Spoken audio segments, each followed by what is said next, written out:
Selamat datang di pembahasan mendalam kita. Kali ini kita mau lihat satu momen yang luar biasa banget dari salah satu masa paling kelam sejarah, yaitu Perang Dunia Pertama. Sumber kita kali ini dari buku Humankind-nya Rutger Bregman, bab 18, judulnya aja udah bikin penasaran, ketika para tentara keluar dari parit. Coba deh Anda bayangin ya. Malam Natal tahun 1914, perang baru jalan beberapa bulan, tapi korbannya udah lebih dari 1 juta jiwa. Gila kan? Parit-parit itu membelah Eropa, ratusan mil panjangnya. Isinya lumpur, dingin, tempat tentara saling hadap-hadapan. Nah, di malam Natal kayak gitu, kira-kira apa yang bakal terjadi antara musuh? Benci? Tembak-tembakan lagi? Ternyata, kenyataannya jauh beda. Menyentuh banget. Siap ya kita telusuri bareng? Siap. Bab ini memang benar-benar nantang cara kita mikir soal perang biasanya. Kita kan seringnya fokus ke brutalnya, kejamnya, gimana manusia jadi kayak bukan manusia lagi. Tapi Bregman pakai gencatan senjata Natal 1914 ini buat nunjukin sisi lain. Gimana ya, bahkan di kondisi paling parah pun, ternyata ada loh potensi kuat buat hubungan antar manusia, bahkan antara orang yang disuruh saling bunuh. Penting banget nih, sebelum kita bahas kejadiannya, kita paham dulu situasinya waktu itu kayak apa ya kan? Soalnya kalau enggak, kita mungkin nggak nangkep betapa aneh sekaligus indahnya momen ini. Desember 1914 itu Eropa lagi kacau balau. Rit, perang industri besar-besaran. Jutaan anak muda itu kejebak di parit-parit yang kotor, basah, banyak penyakit. Matinya bukan cuma kena peluru, tapi juga karena kondisi hidup yang, ya ampun deh. Tiap hari itu berjuang hidup mati cuma buat ngerebut tanah lumpur beberapa meter yang besoknya bisa direbut lagi. Sia-sia banget rasanya. Kematian di mana-mana. Kondisi yang benar-benar kayak neraka ya. Nah, justru karena itu, apa yang terjadi berikutnya jadi kontras banget. Coba ceritain soal gencatan senjata spontan ini. Jadi, di banyak titik di sepanjang front barat itu garis pertempuran utama dari Swiss sampai Laut Utara, nah terutama antara pasukan Inggris sama Jerman, mulai terjadi sesuatu yang aneh pas deket-deket Natal dan pas hari H-nya. Tanpa ada perintah atasan, tanpa rencana apa-apa, tentara dari dua pihak ini mulai berhenti perang. Gitu aja. Dan ini bukan cuma sekedar jeda nembak biasa ya. Tentara-tentara ini mulai berani keluar dari parit, nyebrang area bahaya di tengah-tengah itu yang namanya tanah tak bertuan atau no man's land. Awalnya mungkin takut-takut, tapi terus mereka saling deketin, ngucapin selamat Natal. Ada cerita tentara Jerman masang pohon Natal kecil di pinggir parit ya, pakai lilin segala. Terus mereka nyanyi lagu Natal, kadang sahut-sahutan dari parit masing-masing. Lama-lama malah nyanyi bareng di tengah-tengah. Tunggu, tunggu. Mereka beneran keluar parit, ketemu di tengah. Itu kan bahaya banget. Gimana ceritanya bisa saling percaya gitu? Nah, itu dia intinya. Risikonya gede banget jelas, tapi rasa penasaran, terus mungkin rasa kangen sama suasana normal, suasana damai Natal gitu ya, itu ngalahin rasa takut dan benci yang udah ditanemin. Mereka mulai tukaran hadiah-hadiah kecil, rokok, kancing seragam, makanan kaleng. Ada yang bilang sosis Jerman ditukar sama puding plum Inggris, mungkin ada minuman keras juga sedikit. Mereka ngobrol, nunjukin foto keluarga, dan yang paling sering diceritain yaitu ada beberapa laporan soal pertandingan sepak bola dadakan di No Man's Land itu. Main bola. Antara musuh. Di tengah perang. Wah, ini kayak adegan film banget. Tapi ini kejadiannya cuma di 1-2 tempat aja atau lumayan luas sih? Nah, ini yang bikin makin penting. Bregman ngutip perkiraan, katanya ada sekitar 100.000 tentara yang ikutan gencatan senjata ini di sepanjang front barat. Itu hampir 2/3 garis depan yang dijaga Inggris waktu itu. Jadi ini bukan kejadian kecil, bukan anomali. Ini fenomena yang lumayan luas, meskipun ya nggak di semua sektor kejadian juga. Dan menariknya, seringkali idenya datang dari pihak Jerman duluan. Mungkin karena mereka secara budaya lebih merayakan malam Natal ya. Tadi Anda sempat sebut soal kutipan surat tentara Inggris itu ya.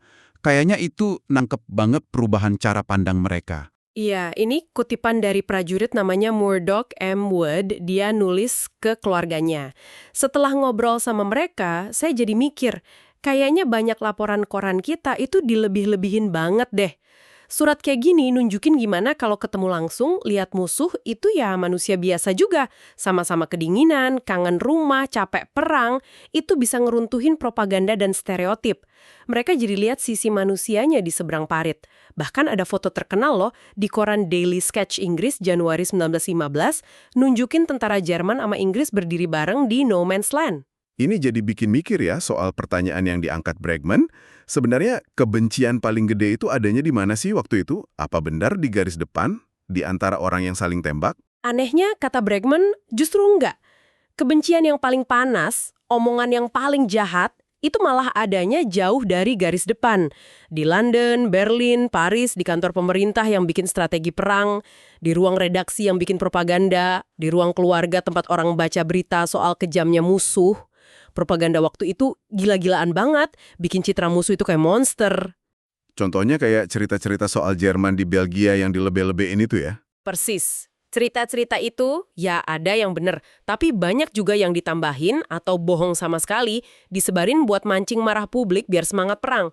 Bregman bahkan nyinggung ironinya, karena orang udah biasa banget dengar cerita kejam yang dilebih-lebihin pas Perang Dunia Pertama, pas laporan awal soal Holocaust yang beneran mengerikan muncul di Perang Dunia Kedua, sebagian orang malah awalnya nggak percaya, ngiranya cuma propaganda lagi.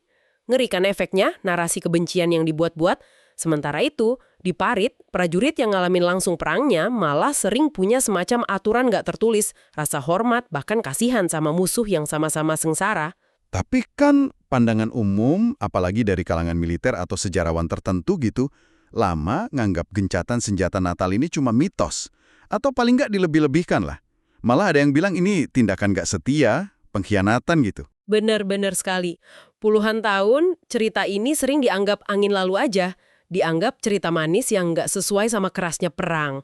Para jenderal jelas nggak suka ada tentara akrab-akraban gitu. Takutnya semangat tempurnya hilang. Tapi Bregman nyorot gimana film dokumenter BBC tahun 1981, judulnya Peace in No Man's Land, itu jadi titik balik. Film itu wawancara banyak veteran PD pertama yang masih hidup, mereka cerita langsung apa yang mereka alami pas Natal 1914 itu. Nah, ini bantu mastiin kalau kejadian itu beneran ada dan skalanya lumayan besar, jadi orang ingat lagi soal ini. Nah, di sini nih kita nyambung ke relevansinya buat sekarang. Menurut saya, ini inti argumen Bregman di bab ini. Cerita tahun 1914 ini bukan cuma sekedar cerita sejarah aja. Rasanya nyambung banget sama yang kita alamin sekarang, soal polarisasi, soal narasi kebencian di zaman digital ini.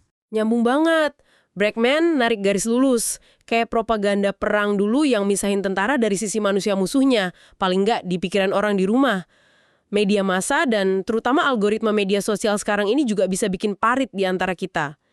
Narasi soal kelompok lain sebagai ancaman, entah itu serbuan orang asing, imigran bahaya, pendukung politik lawan yang jahat, itu terus-terusan dibikin dan disebar. Dan kita jadi kayak keperangkap di ruang gemba kita sendiri ya, sembunyi di parit digital, cuma dengar suara yang sama terus, yang bikin kita makin yakin sama prasangka kita. Persis. Kalau kita cuma kena paparan pandangan yang seragam dan narasi yang musuhin pihak lain, kita bisa kehilangan kontak sama kenyataan manusia yang lebih rumit. Kita jadi gampang percaya karikatur jelek soal satu kelompok, cuma gara-gara kelakuan sedikit orang atau berita yang miring.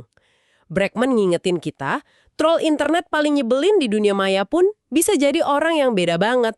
Mungkin tetangga yang baik, teman kantor yang suka nolong, atau keluarga yang perhatian di kehidupan nyata. Ketemu langsung kayak tentara tahun 1914 itu seringkali bisa ngerobohin tembok kebencian yang abstrak tadi. Intinya, kedekatan itu bisa numbuhin empati, sementara jarak bikin kebencian abstrak gampang tumbuh subur. Dan Bregman nggak cuma kasih contoh dari PDI 1 aja. Dia kasih contoh modern yang menurut saya kuat banget dan bikin kaget. Dari Kolombia. Ini soal gimana ide yang mirip nyentuh sisi manusia musuh diterapin di konflik yang beda banget. Iya, ini cerita soal kampanye yang dibikin Biro Iklan Melenlau, kerjasama bareng militer Kolombia buat ngajak gerilyawan FARC. Itu kelompok pemberontak kiri yang udah perang puluhan tahun sama pemerintah buat turun gunung, demobilisasi. Pendekatannya ini sama sekali bukan cara militer biasa. Kampanye iklan buat ngakhirin perang. Kedengerannya agak gimana gitu ya. Caranya gimana emang? Mereka pakai pendekatan psikologi yang cerdas banget dan nyentuh. Salah satu kampanye awal mereka, Operasi Natal, itu masang pohon Natal raksasa, tingginya puluhan meter, di tengah hutan belantara. Dipasang di tempat-tempat strategis yang dilewatin FARC. Pohonnya dihias lampu terang sama spanduk tulisannya, kalau Natal aja bisa datang ke hutan, kamu juga bisa pulang. Demobilisasi. Pas Natal semua mungkin. Wah, pesannya kuat banget ya. Mainin rasa kangen rumah, kangen normal pas Natal. Hasilnya gimana? Berhasil? Hasilnya luar biasa. Menurut laporan yang dikutip Bregman, sebulan setelah pohon-pohon itu dipasang, ada 331 gerilyawan FARC yang nyerahin diri. Banyak yang cerita kalau lihat pohon Natal di tengah hutan itu yang bikin mereka mutusin pulang. Itu ngingetin mereka soal keluarga, soal hidup di luar perang. Wow, tapi ini cuma kebetulan aja atau mereka lanjutin cara ini? Dilanjutin dong, malah makin kreatif. Tahun berikutnya ada Operasi Sungai Cahaya. Karena mereka tahu FARC sering pakai sungai buat jalan dan komunikasi, mereka hanyutin ribuan bola plastik transparan isinya lampu LED kecil, terus ada surat dari keluarga sama hadiah-hadiah kecil. Bola-bola terang ini ngalir di sungai di wilayah FARC pas malam, kayak pesan dalam botol yang nyala gitu. Sekitar 180 gerilyawan lagi yang termotivasi nyerah abis kampanye ini. Ini benar-benar mengubah cara pandang soal perang ya? Pakai cahaya dan harapan, bukan peluru. Tepat. Dan mungkin yang paling bikin terenyuh itu Operasi Suara Ibu. Tim kampanye ini berhasil ngontak ibu-ibu dari anggota FARC, terus minta foto masa kecil anak-anak mereka. Foto-foto ini digedein, dipasang di pohon-pohon di daerah patroli FARC, tulisannya simpel aja. Sebelum kamu jadi gerilyawan, kamu itu anakku. Coba bayangin gimana rasanya jadi gerilyawan yang udah lama nggak ketemu ibunya, tiba-tiba lihat foto kecilnya sama pesan itu di tengah hutan. Ratusan lagi yang akhirnya milih pulang. Walaupun hasilnya bagus banget gitu, apa Bregman juga ada bahas soal kritik atau mungkin masalah etis dari penggunaan teknik iklan kayak gini dalam perang? Atau fokusnya murni ke keberhasilan sama pesan kemanusiaannya aja? Di bab ini sih fokus Bregman jelas ke keberhasilannya dan gimana kampanye ini tuh kayak gencatan senjata Natal versi modern intinya. Daya tarik ke sisi manusia, keluarga, harapan itu bisa nembus ideologi dan permusuhan.